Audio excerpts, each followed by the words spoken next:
Loss? No, pre entry loss no. कभी भी group को नहीं दे सकते। तो लिखा हुआ है pre entry losses can not be surrendered in group. Pre entry loss का मतलब दूसरी लाइन में लिखा है which means which occur before joining the group. तो जब ग्रुप को नहीं दे सकता तो फिर कंपनी किसको देगी? तो तीसरी लाइन में लिखा है pre entry loss must be used by the company itself, अपने आप को देगी against following. Number 1, re entry capital gain itself, अपने ही ग्रुप में एंटर होने से पहले जो प्री एंट्री गेन होंगे उनके अगेंस्ट सेट ऑफ कर ले। या number 2, gain which will arise after joining the group on disposal of asset provided that asset were owned before joining the group। ए के लिए आप ना, कल मैंने कहा था डायाग्राम बनाएं, अपने नोट्स पे पॉइंट ए के आगे एक डायाग्राम बनाएं। फॉर एग्जांपल देखो, कंपनी ने एक एसेट परचेज किया, एसेट परचेज्ड, और इस डेट पे आके कंपनी ने ग्रुप को ज्वाइन कर लिया, ग्रुप ज्वाइन, और जिस दिन ग्रुप ज्वाइन किया उस दिन कुछ प्री एंट्री लॉसेस भी थे, और आगे जाके कंपनी ने इस डेट पे यही एसेट सेल भी कर दिया, और सेल करने पे गेन आ गया। ये जो परचेज किया था ना ग्रुप ज्वाइन करने से पहले, इसको इस डेट पे आके सेल कर दिया और गेन आया, क्या इस गेन के against pre entry loss set of कर सकती है? जी मिस। अब तुम यूं करो जी कि मैम। सेकंड पॉइंट पढ़ो और फिर ए पॉइंट पढ़ो और इस डायग्राम को देखो, क्या यही कह रहा है? Assets were owned before joining the group. If these assets are purchased after joining the group, they must be purchased from the third party. तुम कौन सा पढ़ रहे Sorry. हो? तुम बी पढ़ रहे हो, मैं कह रही हूँ सेकंड पॉइंट का ए पढ़ो, सेकंड पढ़ के नंबर 2 फिर ए। Okay, gains which will arise after joining group on disposal of assets, provided that assets were owned before joining the group. Diagram भी यही कह रही है। जी मिस। चलो अब अगला बी पॉइंट पढ़ो। If these assets are purchased after joining the group, they must be purchased from third party for business purpose.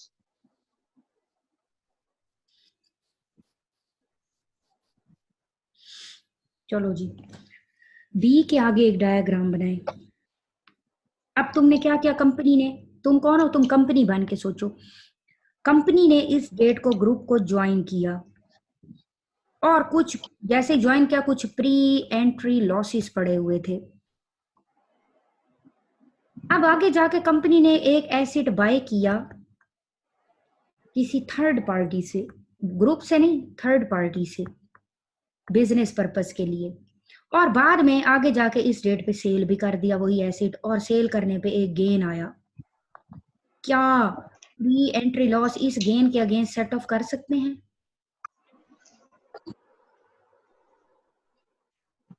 जी। अब नंबर 2 भी पढ़ो और बी पढ़ो, पढ़ो जी, और डायग्राम फिर देखो।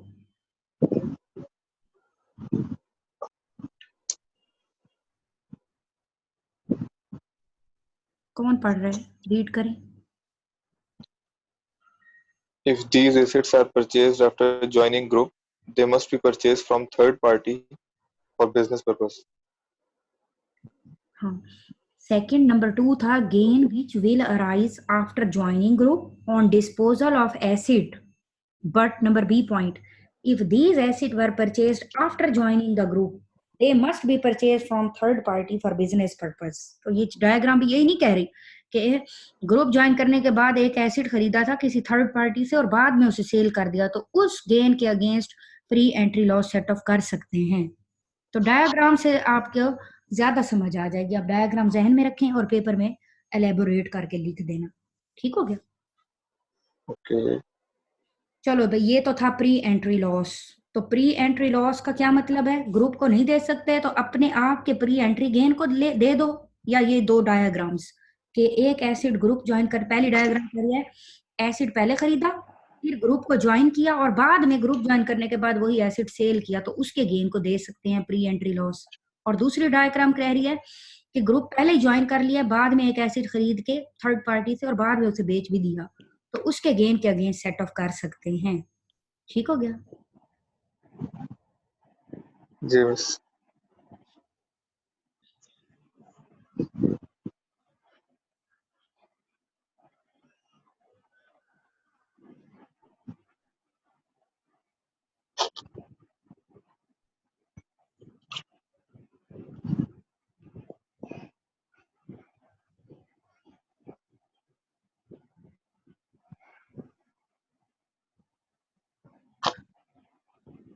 चलो भाई अपने नोट्स पे आए। कैपिटल गेन ग्रुप का थर्ड बेनिफिट भी क्या था कि रोल ओवर रिलीफ क्लेम कर सकते हैं। कैसे? Roll over relief can be claimed on disposal by one company and reinvestment made by the other company. देखो जरा इधर, दो कंपनियां, company A and company B. ये दोनों कंपनी ग्रुप बना रही हैं। ग्रुप, कंपनी ए ने बिल्डिंग सेल की है, फॉर एग्जांपल कंपनी ए ने बिल्डिंग सेल कर दी किसी थर्ड पार्टी को। थर्ड पार्टी तो जाहिर है फिर गेन लॉस भी आएगा। तो डीपी फॉर एग्जांपल कितने की बेची है? 400,000 और कॉस्ट है 125,000 और इस पे गेन आ गया 275,000। इस पे तो इसको कॉर्पोरेशन टैक्स देना होगा ना नॉर्मल वे से। लेकिन इसने देखा कि इसकी दूसरी ग्रुप कंपनी बी ने फॉर एग्जांपल लैंड परचेज कर ली है। लैंड परचेज्ड, बिल्डिंग बेची जा रही है और लैंड परचेज यानी एक बिजनेस एसिड बेच के दूसरा बिजनेस एसिड खरीदा जा रहा है। कितने की? फ्रॉम किसी फोर्थ पार्टी से कह लो, खरीदी आउटसाइड द ग्रुप से। कॉस्ट है लैंड की फॉर एग्जांपल 700,000। तो मुझे ये बताओ 4 लाख की डिस्पोजल प्रोसीड है और 7 लाख का नया एसिड है, फुल डीपी री इन्वेस्ट हो गई है या पार्शियल? फुल हो गई। फुल। तो कितना गेन रोल ओवर हो जाएगा? सारा। सारा 275 सारा रोल ओवर, चार्जेबल 0। और 7 लाख की कॉस्ट को अगर रोल ओवर रिलीफ यानी डेफर्ड गेन से कम कर दूं 275 से, तो आज कॉस्ट का कम होना फ्यूचर के गेन को बढ़ा देगा। तो बेस कॉस्ट कितनी बन गई? 425,000। अब जब भी कभी ये कंपनी भी लैंड फ्यूचर बेचेगी तो यही टैक्स पे करेगी। क्लियर? जी मिस। ये साथ साथ लिख रहे हो ना ये एग्जांपल्स? जी मिस। चलो अब आगे चलते हैं। इसी में एक दो लाइनें लिखी हुई हैं last. Role over relief is available with in 1 year before and 3 year after the disposal of acid. ये वही इंडिविजुअल वाली कंडीशन है। और आखिरी मिस ये 1 ईयर बिफोर वाली बात एक बार बता दें। ये देखो ना, ये जो न्यू लैंड है ना, इस बिल्डिंग जी के मिस। बिकने के 1 ईयर बिफोर खरीदी हो या 3 ईयर आफ्टर खरीदी हो। ओके सही है। चलो सही है अब मिस। आ जो आखिरी लाइन थी, indexed gain will be roll over.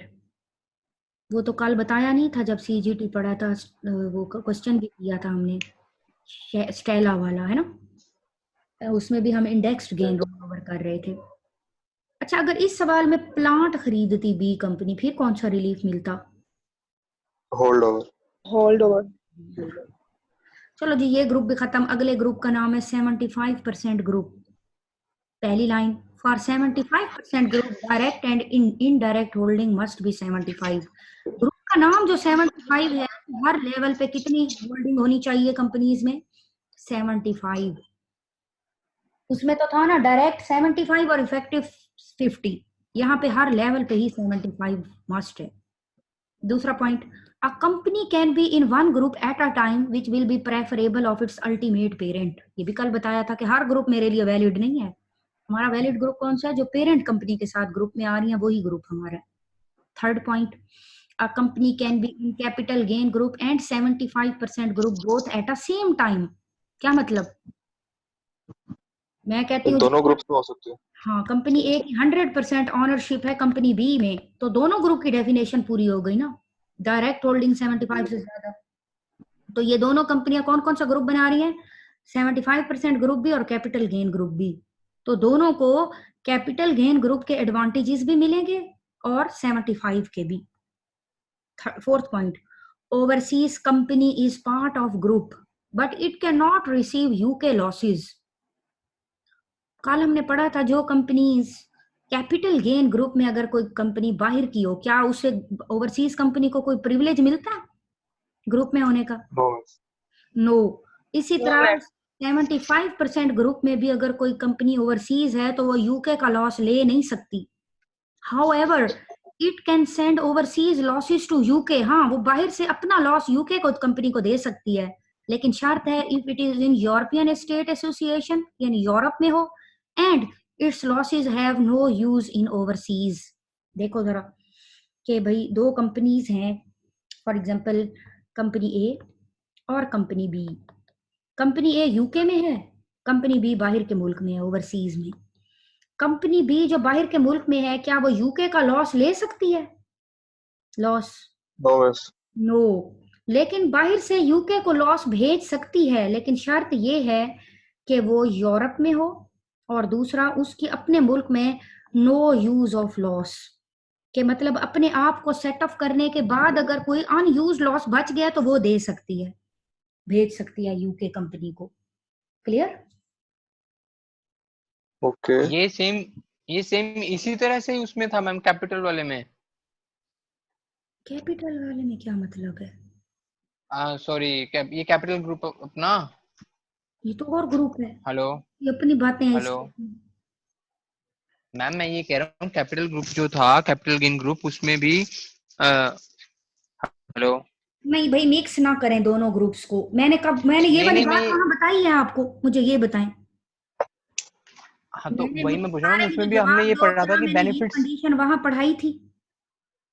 नहीं तो उसमें हमने बस वहां पे इतना ही पढ़ा था कि बेनिफिट्स नहीं मिलेंगे। तो कौन से बेनिफिट्स की बात हो रही है? वो जो 3 बेनिफिट्स थे, रोल ओवर रिलीफ नहीं मिलेगा, नो गेन नो लॉस पे ट्रांसफर नहीं कर सकते।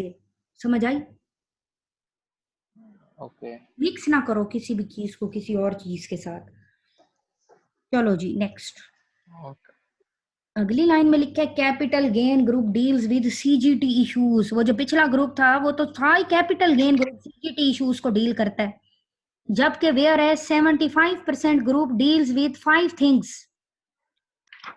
ये जो ग्रुप है ये कौन सी 5 थिंग्स से डील करता है? नंबर 1 हेडिंग है surrendering company can transfer current year trading loss, non trading loan relation loss, property loss, management expense. Management expense का मतलब होता है हेड ऑफिस का जो खर्चा हो, और क्वालिफाइंग डोनेशंस जो चैरिटेबल डोनेशंस हैं। मुझे ये बताओ, इस ग्रुप में जो भी कंपनीज होंगी वो एक दूसरे को trading loss, non trading loan relation loss, property loss, management expense और चैरिटेबल डोनेशन ट्रांसफर कर सकती हैं, जबकि वो जो पिछला कल पड़ा था कैपिटल गेन ग्रुप, उसमें क्या ट्रांसफर कर सकती हैं एक दूसरे को? Capital gain loss. हाँ, current year gain and gain current loss year और कैपिटल लॉस। वहां पे कैपिटल गेन और कैपिटल लॉस ट्रांसफर होता है, जबकि 75% ग्रुप में ये 5 चीजें ट्रांसफर होती हैं। कौन कौन सी? Trading loss, non trading loan relation loss, property loss, management expense और क्वालिफाइंग चैरिटेबल डोनेशंस। एक कंपनी दूसरी ग्रुप कंपनी को ट्रांसफर कर सकती है according to the 75% group.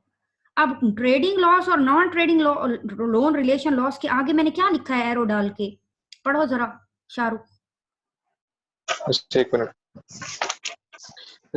Of current year can be surrendered without any restriction. यानी अगर एक कंपनी है ए और उसकी दूसरी ग्रुप कंपनी है बी, कंपनी ए को लॉस आया है तो वो अपना ट्रेडिंग लॉस और non trading loan relation loss current year का डायरेक्ट ग्रुप कंपनी बी को दे सकती है। लेकिन अगली 3 के आगे मैंने क्या लिखा है एरो डाल के? Can be surrendered after setting off against own total income. Total income का मतलब क्या है? Total profits before QCD. तो पहले Okay. Property loss, management expense और क्वालिफाइंग चैरिटेबल डोनेशन अपने आप के टोटल प्रॉफिट के अगेंस्ट सेटअप करो। उसके बाद अगर कुछ बच जाए तो दूसरी ग्रुप कंपनी को ट्रांसफर कर सकते हो। और जो ट्रेडिंग लॉस और नॉन ट्रेडिंग लोन रिलेशन है करंट ईयर का, वो अपने आप को देने की शर्त नहीं है, डायरेक्ट ट्रांसफर कर सकते हो। समझ आई ये बात?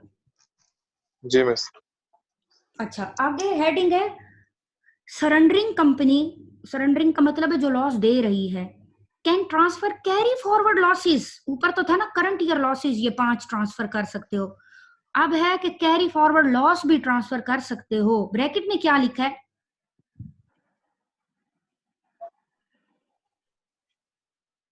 without any restriction. Without any restriction, ये कट कर दें आपके नोट्स No, में ना, मिस थोड़ा सा मिस एक correction करें। नहीं मिस, ये हमारे नोट्स में can excess can be transferred, ये लिखा हुआ नहीं है। लिख लो, ये स्क्रीन पे देखो, नजर आ रहा है ब्रैकेट में, एक्सेस कैन बी ट्रांसफर्ड। जी मिस। और आपके नोट्स में इधर इनके आगे एरो के आगे, इन 5 के आगे जो एरो है उसके आगे क्या लिखा है? Current year can be surrender without any restriction, है ना? जी मिस। जी वो मैम। भी कट कर दो, आप ये लिखो जो इधर लिखा हुआ है। क्या लिखा है स्क्रीन पे? Can be surrendered after setting of against own total income या प्रॉफिट कह लो। जल्दी से करें इसको ठीक। मिस किसको ठीक करना है? ये ऊपर वाले को जो ऑफ करंट ये ईयर लिखा होगा। करंट ईयर नहीं, करंट ईयर बिल्कुल ठीक है। जहाँ अगली हेडिंग है ना, surrendering company can transfer carry forward losses, ये स्क्रीन पे नजर आ रहा है? ये देखें, मैं इसको बड़ा भी कर दूं, अभी देखें। जी जी नजर आ रहा है, सेकंड हेडिंग। हाँ, इसको अब देखो, आप ब्रैकेट में मैंने लिखा है एक्सेस कैन बी ट्रांसफर्ड, आप इसके आगे ब्रैकेट में लिख लो एक्सेस कैन बी ट्रांसफर्ड। और जो एरो लिखा हुआ है 5 के आगे, 4 है कि 5 है? 4, इनके जो एरो है, can be surrendered after setting of against own total income, या आप प्रॉफिट का वर्ड यूज करो, मैं इनकम कह रही हूँ, ठीक करके इनकम को प्रॉफिट करते जाओ, बस यहाँ पे है टोटल प्रॉफिट। तो क्या मतलब है, मैं दोबारा पढ़ती हूँ। Surrendering company can transfer carry forward losses, कौन कौन से? ट्रेडिंग लॉस जो कैरी फॉरवर्ड होगा, non trading loan relation loss, property loss, management expense. इसके आगे एरो के आगे लिखा हुआ है can be surrendered after setting of against own total profits. वही बात ना, कि जो भी कैरी फॉरवर्ड लॉसेस आप ट्रांसफर कर रहे हो, पहले अपने टोटल प्रॉफिट बिफोर क्यूसीडी जो होते हैं उनके अगेंस्ट सेट ऑफ करो, और एक्सेस जो बचेगा वो ग्रुप कंपनी को दोगे। तो इस पूरे बात का जो निचोड़ है वो यही है ना, कि जो ऊपर करंट ईयर का ट्रेडिंग लॉस था और non trading loan relation loss, वो आप डायरेक्ट ग्रुप कंपनी को दे रहे हो। बाकी जितने भी हैं, प्रॉपर्टी लॉस करंट ईयर का, मैनेजमेंट एक्सपेंस करंट ईयर का, चैरिटेबल डोनेशन करंट ईयर की, या कैरी फॉरवर्ड लॉसेस, सारे ये जितने भी हैं पहले अपने आप के अगेंस्ट सेट ऑफ करो, फिर एक्सेस जो बचेगा वो ग्रुप को दोगे। समझ आए? जी मिस। सिर्फ करंट ईयर का ट्रेडिंग लॉस और करंट ईयर की non trading loan relation loss direct group company को दे सकते हो। बाकी जितने भी होंगे करंट या कैरी फॉरवर्ड, पहले अपने आप की total profits before QCD set of करो, और फिर जो एक्सेस बचेंगे वो दे दो किसको? ग्रुप कंपनी को। डन? अच्छा, जी मिस। डायाग्राम के नीचे एक मैंने लाइन लिखी है, क्लेमेंट कंपनी। क्लेमेंट का मतलब है जो लॉस ले रही है, सरेंडरिंग जो दे रही है। तो Clement company can offset loss against available total taxable profits of its corresponding accounting period. Total taxable profit किसको कहते हैं? क्यूसीडी से पहले या बाद वाले? बाद वाले सर। बाद वाले। बाद वाले। जो लेने वाली कंपनी है, देखो एक कंपनी है फॉर एग्जांपल कंपनी ए, और उसी की ग्रुप कंपनी है कंपनी बी। कंपनी ए को मैं कहती हूँ जी ट्रेडिंग लॉस आया है करंट ईयर का, मैं एग्जांपल ले रही हूँ, करंट ईयर ट्रेडिंग लॉस। तो अपने आप को देना जरूरी तो नहीं, डायरेक्ट कंपनी बी को दे सकती है, ठीक हो गया, करंट ईयर का ट्रेडिंग लॉस। तो जो कंपनी बी है जो ले रही है, पहले वो अपने सारा फॉर्मेट बनाएगी ना, जाहिर है उसकी कोई ट्रेडिंग इनकम भी होगी, प्रॉपर्टी इनकम भी होगी, है ना, फॉर्मेट में यही आती है, कैपिटल गेन भी होंगे, कुछ उसके अपने लॉसेस भी होंगे, तुम कह लो कैरी फॉरवर्ड या ट्रेडिंग लॉसेस। सेट ऑफ करने के बाद जो फाइनल उसकी आएगी टोटल प्रॉफिट्स, उसके बाद वो लेस करेगी क्यूसीडी, और फिर आएंगे taxable profits, total taxable profits. इसके अगेंस्ट वो जो ए से लॉस है करंट ईयर का, वो इस प्रॉफिट के अगेंस्ट ग्रुप कंपनी के यहाँ पे सेट ऑफ करेगी। ठीक हो गया? ये जो कंपनी ए से ट्रेडिंग लॉस करंट ईयर का ले रही है, किस प्रॉफिट के अगेंस्ट सेट ऑफ कर रही है? Taxable profit after QCD. Done? जी मिस। बस लेने वाली जो कंपनी है क्लेमेंट, वो अपनी दूसरी ग्रुप कंपनी से total taxable profit after QCD जो होंगे उसके अगेंस्ट सेट ऑफ करेगी लॉस को। और देने वाली जो कंपनी है वो कौन कौन सा लॉस जो है डायरेक्ट ग्रुप कंपनी को दे सकती है और कौन सा पहले अपने आप को और फिर एक्सेस दे सकती है, जल्दी से बताएं। मिस खाली ट्रेडिंग और नॉन ट्रेडिंग। करंट ईयर भी कहो ना, ब्रॉड फॉरवर्ड भी तो होता है एक। जी करंट ईयर का trading loss and non trading loan relation loss. हाँ, वो डायरेक्ट दे सकती हो अपनी ग्रुप कंपनी को। बाकी जितने भी करंट ईयर के प्रॉपर्टी लॉस हो गया, मैनेजमेंट एक्सपेंसेस और चैरिटेबल डोनेशन करंट ईयर के, और दूसरा सारे ब्रॉड फॉरवर्ड जितने भी हैं ये लॉसेस, वो पहले अपने आप के अगेंस्ट एक्सेस सेट ऑफ करोगे कंपनी बी के टैक्सेबल प्रॉफिट के अगेंस्ट, यानी ग्रुप को दे सकते हो। डन? मैम ये क्लेमेंट कंपनी वाला पॉइंट नहीं समझ आया, एक बार दोबारा क्लियर कर दो। कहाँ समझ नहीं आया? मतलब ये जो कौन से वाले, जिसने कहा है कि ये खुद के टैक्सेबल प्रॉफिट्स खुद से सारी एडजस्टमेंट करने के बाद करेगा, तो ऊपर कौन कौन से वाले की बात कर रहा है ये? उसके अपने जो भी इनकम और लॉसेस होंगे पहले वो अपने आप के सेट ऑफ करेगा, फिर जो भी टोटल प्रॉफिट्स फिर आएंगे। जो सरेंडर कंपनी ने दिए होंगे वो, तो सरेंडर कंपनी ने दोनों की बात कर रहा है क्या ऊपर, जो जो एक तो करंट ईयर वाले और एक ब्रॉड फॉरवर्ड वाले? सब जो भी